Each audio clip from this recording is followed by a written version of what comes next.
Hello welcome back, this is Rajkamal. Hello guys, short series में electrical के हमारे machine के सेशंस लगातार चल रहे हैं। ओके, आज मैं 25th क्वेश्चंस ले रहा हूं और इस क्वेश्चंस में हमारा मशीन के क्वेश्चंस रिलेटेड होगा और मैग्नेटिज्म से रिलेटेड क्वेश्चंस होगा, जो कि काफ़ी हेल्प करेगा आपको कुछ कॉन्सेप्ट बिल्ड करने में। जैसे कि डीसी मशीन में आप काफ़ी चीज़ सीखने को आपको जब मिलता है तो इसमें ये चीज़ें काफ़ी हेल्प करेगा। क्वेश्चंस क्या है पहले देखिए। क्वेश्चन बहुत सिंपल है लेकिन इसमें कॉन्सेप्ट बहुत कुछ सीखने को है। क्वेश्चंस कह रहा है यहाँ पे, in a DC motor the percentage of residual magnetism. सबसे बड़ी बात है यहाँ पे, आपको अगर आंसर याद रखते हो तो 1 सेकेंड का आंसर है, लेकिन आपको इसके बारे में बहुत अच्छे से जानकारी होनी चाहिए। जो रेजिडुअल मैग्नेटिज्म होता है ये क्या होता है, तो हम काफ़ी चीज़ इसके बारे में चर्चा करेंगे। लेकिन सबसे पहले इस क्वेश्चन का आंसर है सर 2 से 3%। बहुत कम रेजिडुअल मैग्नेटिज्म रखा जाता है और इसी के कारण आपका वोल्टेज बिल्डिंग अप प्रोसेस हो पाता है। अगर रेजिडुअल मैग्नेटिज्म ना हो किसी मशीन में तो क्या होगा, वोल्टेज बिल्डिंग अप प्रोसेस नहीं होगा और voltage building up process fail कर जाएगा। ओके, सो अगर ये लॉस भी होता है तो किसी मशीन में इसको कैसे दोबारा अपन रिकवर करते हैं, इन सारी चीज़ों की भी चर्चा यहाँ पे होगी ना। अगर मैं यहाँ बात करूं सर कि यहाँ पे, तो सबसे पहले इसका आंसर है कि सर 2 से 3% होता है। अब ये है क्या रेजिडुअल मैग्नेटिज्म? देखिए, एक्चुअली जब आपका डीसी मशीन होता है और डीसी मशीन में ये आपका आर्मेचर सेक्शन है, ये स्टेटर, ये पोल, आप देखते हो जो ये फील्ड वाइंडिंग है, ये फील्ड वाइंडिंग में अगर आपने एक्सटर्नल सप्लाई दिया तो कोई बात नहीं, फिर आपका रेजिडुअल ना भी हो तो कोई फर्क नहीं पड़ता क्योंकि आपने फील्ड पहले से दे रखा है। लेकिन जब ये सेल्फ एक्साइटेड मशीन होता है, सेल्फ एक्साइटेड मतलब ये इसी के इलेक्ट्रिसिटी से इसको करंट देगा, लेकिन इसमें इलेक्ट्रिसिटी जनरेट होने के लिए फील्ड कहां से कट करेगा। सबसे बड़ी दिक्कत की बात ये होती है क्योंकि जो सेल्फ एक्साइटेड डीसी मशीन्स होते हैं, जितने चाहे वो जनरेटर हो या मोटर, वो क्या करेगा सर, जैसे कि जनरेटर की बात करूं तो इसमें फ्लक्स रहेगा तभी तो इसको कट करके क्या करेगा, ईएमएफ डेवलप करेगा। लेकिन इसमें शुरुआत में अगर सेल्फ एक्साइटेड है और इसमें कोई करंट ही नहीं है, इसका ही करंट नहीं गया इसमें, तो फिर ये कैसे आपका ईएमएफ डेवलप कर पाएगा। ऐसे कंडीशन में पोल के ऊपर स्मॉल अमाउंट का रेजिडुअल फ्लक्स डेवलप रखा जाता है, यही इसी को नाम है रेजिडुअल फ्लक्स, और उसी से बनता है रेजिडुअल मैग्नेटिज्म। देखिए, पोल को ऐसे डिजाइन किया था, इस पोल को इस तरीके से डिजाइन किया जाता है कि यहाँ पे स्मॉल अमाउंट का फ्लक्स उस पे रहे, ताकि ये जब रोटर, आपको मान लो ये जनरेटर होगा, तो जब इसको घुमाया जाएगा स्मॉल अमाउंट कट होगा, तब तक वो लूप के थ्रू इसमें क्या होगा, इसमें थोड़ा कंडक्टर ईएमएफ डेवलप होगा, फिर उसका करंट इसको में जाएगा तो इसके कारण थोड़ा और आपका क्या होगा, फ्लक्स बढ़ेगा, फिर फ्लक्स बढ़ेगा तो इसके कंडक्टर उसको कट करने लगेगा, फिर ये प्रोसेस लगातार चलता रहता है अप टू सेचुरेशन, और इस तरीके से मशीन का वोल्टेज बिल्डअप होता है। इसी को वोल्टेज बिल्डिंग अप प्रोसेस भी कहते हैं। यानी पोल के सुपर यहाँ पे इस तरीके का मटेरियल रखा जाता है ताकि इसमें छोटा अमाउंट का, बहुत कम अमाउंट में फ्लक्स पहले से विद्यमान हो।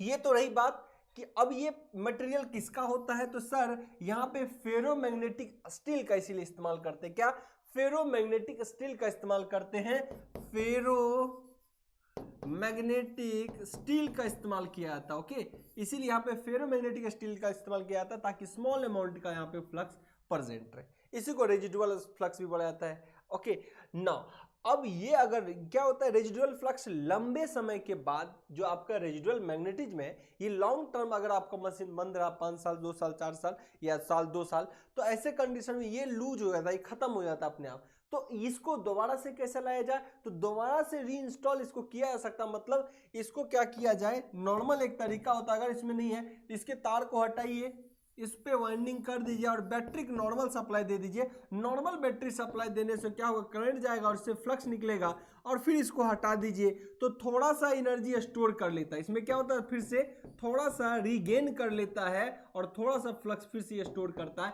एक तरीके से अगर बीएच कर्व देखा जाए तो आपने पढ़ते हो ना रिटेंटिविटी, तो यानी एक अगर बी कुछ प्रेजेंट है, एच ये कर्व रहा, तो आप पढ़ते हो ना कि कुछ ना कुछ ये एक दूसरे के लग जाता है। अगर ये है यहाँ, देखिए ये इस पॉइंट पे है तो ये 0 है। ओके, जब बी यहाँ है तो एच 0 है, तो ये कुछ ना कुछ स्टोर करके रखता है अपने ऊपर। यानी आप अलग से अगर सप्लाई देके इसको इनर्जाइज कर देते हो एक बार बैटरी से, तो रिगेन करता है, दोबारा इसमें रेजिडुअल मैग्नेटिज्म आ जाता है। सो ये ओवरऑल इसके डाटा है। ये मशीन के पोल को अच्छे से आप देख सकते हो, यहाँ पर हमने इसको लिया है, ये मशीन का पोल है। अगर आपने इसको सप्लाई दिया, अगर परमानेंट यहाँ तो पोल दिख रहा है परमानेंट, पर आपको पता है डीसी मशीन के अंदर हम परमानेंट पोल का इस्तेमाल नहीं करते, इलेक्ट्रोमैग्नेट पोल का इस्तेमाल करते हैं, इसीलिए इसके पोल पे ये परमानेंट पोल है। ये क्या सर? परमानेंट पोल है, ये हमारा परमानेंट पोल है, पर इसका इस्तेमाल मशीन में नहीं करते। अपन क्या करते हैं? इलेक्ट्रोमैग्नेट पोल इस्तेमाल करते हैं। क्या? इलेक्ट्रोमैग्नेट पोल।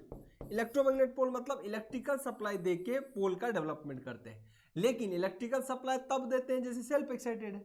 लेकिन जब कोई मशीन अभी वोल्टेज डेवलप भी नहीं किया है, तो ऐसे कंडीशन में इसमें स्मॉल अमाउंट का रेजिडुअल फ्लक्स, मटेरियल ही ऐसे बनाते हैं। जब मटेरियल बनाते हैं तो उस तरीके का मटेरियल हम बनाते हैं, जैसे फेरोमैग्नेटिक हमने बोला स्टील का, इसका पोल बनाते हैं ताकि इसमें स्मॉल अमाउंट का, इस पे क्या हो सर?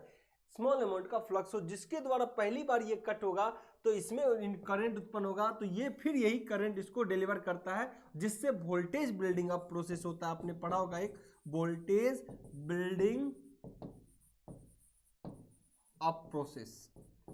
ओके, इसी को बोलते हैं voltage building up process. Okay, so ये प्रोसेस होता है। देखिए, अगर मैग्नेटिक यहाँ फेरोमैग्नेटिक पार्ट है, देखिए फेरोमैग्नेटिक पार्ट है। रेजिडुअल मैग्नेटिज्म किस तरीके से? देखिए फेरोमैग्नेटिक मटेरियल का बना हुआ है, रेजिडुअल मैग्नेटिक स्मॉल अमाउंट का फ्लक्स यहाँ पे शो कर रहा है रेड कलर में। देखिए स्मॉल अमाउंट का आपको रेड कलर में यहाँ पे दिख रहा होगा सर। ये पोल के एंड छोर पे हम यहाँ पे इस तरीके से अरेंज करते हैं कि यहाँ पे अरेंज रहे थोड़ा सा स्मॉल अमाउंट का फ्लक्स। ये मशीन चले या रेस्ट में रहे, किसी भी कंडीशन में रहे, ये हमेशा विद्यमान रहता है मशीन के अंदर। अगर आपका मशीन रनिंग कंडीशन में है तो ये क्या होगा?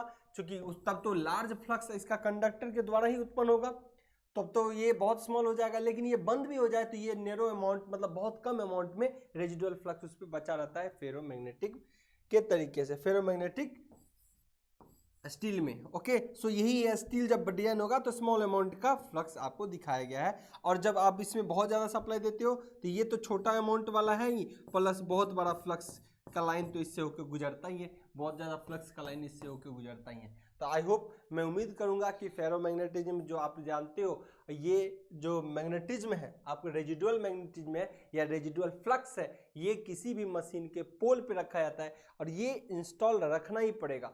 संट मशीन अगर ये खत्म हो जाता है तो आपको फ्लैशिंग करना पड़ता है, इसी का एक वर्ड होता है फ्लैशिंग। अगर आपका ये मशीन में खत्म हो गया है, ये नहीं है, तो मशीन कभी वोल्टेज बिल्डअप नहीं कर पाएगा, वो वोल्टेज डेवलप नहीं करेगा।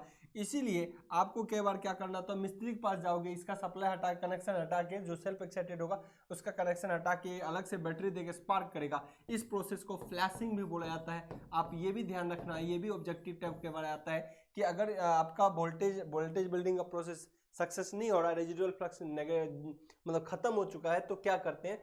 फ्लैशिंग करते हैं। इसी को बोला जाता है फ्लैशिंग, फील्ड फ्लैशिंग, जिससे क्या होगा? इसमें दोबारा से रीगेन कर लेगा रेजिडुअल मैग्नेटिज्म यानी रेजिडुअल फ्लक्स। ओके, तो मैं उम्मीद करता हूं ये अमाउंट बहुत कम होता है, पर ये वोल्टेज बिल्डअप करने के लिए बहुत जरूरी भी होता है। ठीक है सर, तो आई होप ये जानकारी आपको मिल चुकी होगी। हम इसके रिगार्डिंग भी और भी अपकमिंग वीडियोस लाते रहेंगे ताकि ये आपको बहुत बेनिफिट पहुंचाए। Okay, bye bye, take care.